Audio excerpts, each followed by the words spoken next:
Hello YouTube, this is Amazing here. I'm going to go straight into this because unfortunately I wasn't recording the start of this match because I forgot to press the record button, and as you know, no replay in beta, so no second chances if you forget to record. So yes, hello, I'm Amazing here, and this is the final Warsaw Pact nation, East Germany. Again, 4v4 player map on Telemark. This time instead of going left, we're going right. I'm going middle, straight into Fedor, because this is the last direction you can really go in.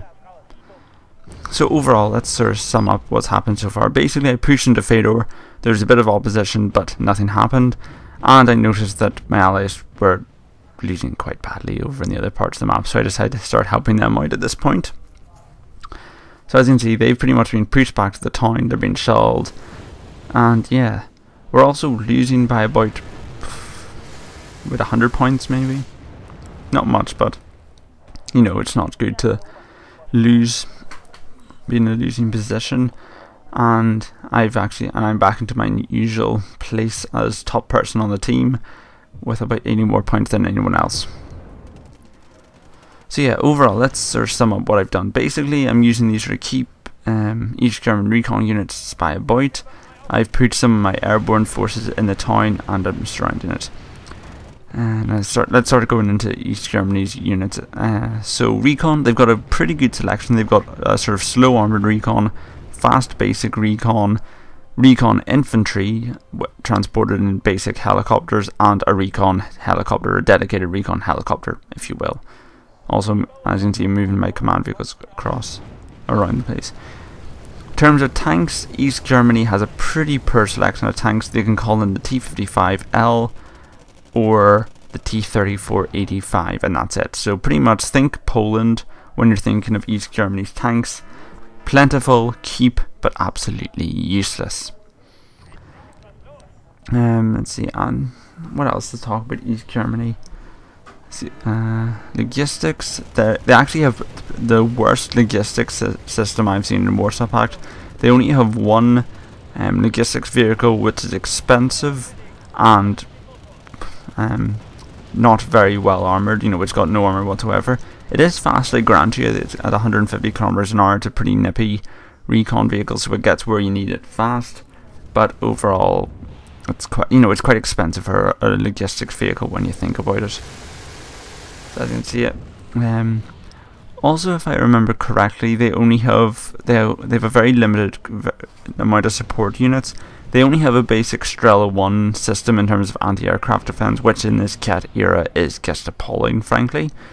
Then they have two different types of AAA, a 10-point truck with a machine gun on it, and then the Shavikas. And then their only artillery unit is the BM-21, which, you know, okay, you know, hands up, I like rocket artillery. Rocket artillery is fairly awesome. But you need dedicated tube artillery if you're going to have a deck, okay? Just rocket artillery, it's not going to work out for you, okay? Rocket artillery is not accurate, and it's just gobbles up supplies.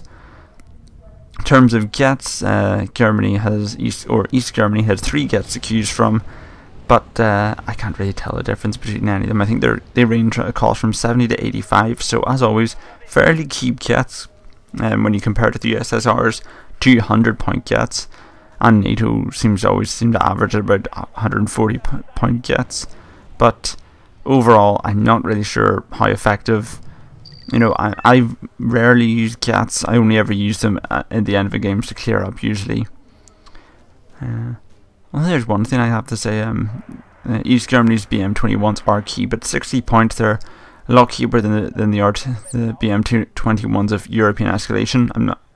I haven't seen them in the Soviet deck, so I can't really comment on whether they're effective. You know, the Soviets have got a price reduction, but you know, from where I stand, it looks like they have cheap rocket artillery. But then remember, there's always the cost of refueling. Although you can just keep buying more units in. So yeah. So in terms of infantry, East Germany actually has a pretty interesting selection of infantry. They've got the Fago infantry, and they've got a really cheap 10-point rifleman, which is pretty amazing when you think about it. But yeah, Enough talking about East Germany, I'll just talk about the game. So as you can see, I'm now helping my ally out in Boris. So I'm advancing my T-55As as well as a PT-76 Recon. Basically, I don't know where the CV is, but I want to kill it because I've got a CV in the sector neutralizing it, and the reinforcement deployment zone is right in their rear end. So if I can so basically my plan is bring in a lot of BM-21s, saturate that area.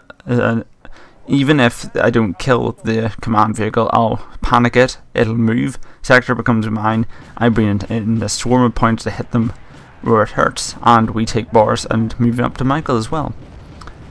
So that's the plan at this point. So here come the BM-21s. Again, rocket artillery. It's, it delivers huge firepower at the cost of huge supply consumption. That's sort of what, when you think about it. Like, if you think of an artillery that fires a couple of high accuracy set shells across a game, you have a rocket artillery which fires its entire load in one blast. So as you can see here, I'm alternating between various BM-21s. The command vehicle, the sector has become ours, and I started bringing in my tanks. Elsewhere, the T-55s have run into some problem. I think I'm trying to communicate with my allies, so I'm not really sure what I'm doing. And my allies come up. Unfortunately, they seem to have either anticipated this, or these are units that have left behind from previous, as they have riflemen directly in our spawn US Marines. Now at this point I'm fairly confident that even though the Marines could get a few shots off, and as you can see I'm losing a lot of T-34s, T-34 is the perfect tank for this situation, because it's going to get one-shotted anyway, so it doesn't matter, it's got rubbish armor. It's spawning directly in this situation, so it doesn't matter if it's got rubbish speed, and at a price of 15 it's got a machine gun and a cannon, and because it's in close quarters combat it can hit everything anyway. So you might knock the T-34, but it's the best tank for this situation, teleporting directly behind enemy lines in the Cold War. Very realistic. So elsewhere, so I bring in some infantry. Here's the really keep infantry. What else? Oh yeah, the Mott-Schützen. I didn't notice them in the game, but I know what they are from European Escalation. Basically, so it looks like you've got the 10-point infantry as a keep spam cannon fodder, and then the Mott-Schützen are sort of your elite infantry, because if I remember correctly, they've got like a pretty advanced RPG, and obviously they're basically that's actually quite good when you think about it, because keep spam cannon fodder and then decent good ambush infantry. But yeah, so that's that. Although East Germany still has a lot of shortcomings, not least its lack of proper artillery. So yeah, elsewhere, those LAVMs are really annoying. Basically, there's kind of mortar units that's pretty accurate. And all these T-34s, I'm guessing they don't come with much experience by default, so that's annoying. They come with a few levels, unless that's accuracy, but as you can see the BM-21's volleys are coming in. Fortunately a plane gets shot down before it can hit the target, but there you go. As you can see, my solution to this is more T-34s. Yeah, so now you see the artillery and the various support vehicles have been stunned, so the T-34s can do a good job of clearing up. The rest of the cannon fodder infantry I'm just going to move to the rear. Let's see. Now I'm out of T-34, so moving up to the T-55. Even if I remember correctly from European Escalation, obviously it could be different in Airland battle, but the T-55 was basically a T-34 without a machine gun but a better gun for the same price. Let's see, more jets flying around. These helicopters, the Sea Cobras, I think they're sort of like minigun mounted transport helos. So yeah, annoying but not catastrophic when you think about it. So yeah, the jets are flying around. Let's see what else. A random M60 managed to get into the town, but I still got a lot of infantry left there, so it's history basically. Deploying a few of my MiGs around, just to see how things are going. But overall, I think my intervention in Boris has helped out quite a lot. We've knocked them back, we've got our reinforcement zone close to theirs, so we can continue to advance up to Michael, push it through. If you'd seen my previous game where I was playing with Czechoslovakia, you know what I'm talking about. Let's see, more Fago infantry deployed. You know, Fagos, there's not much to say about them. I'm pretty sure it's the same rocket launcher for every nation. Not as good as a Conqueror's AGM unit, but cheap and powerful.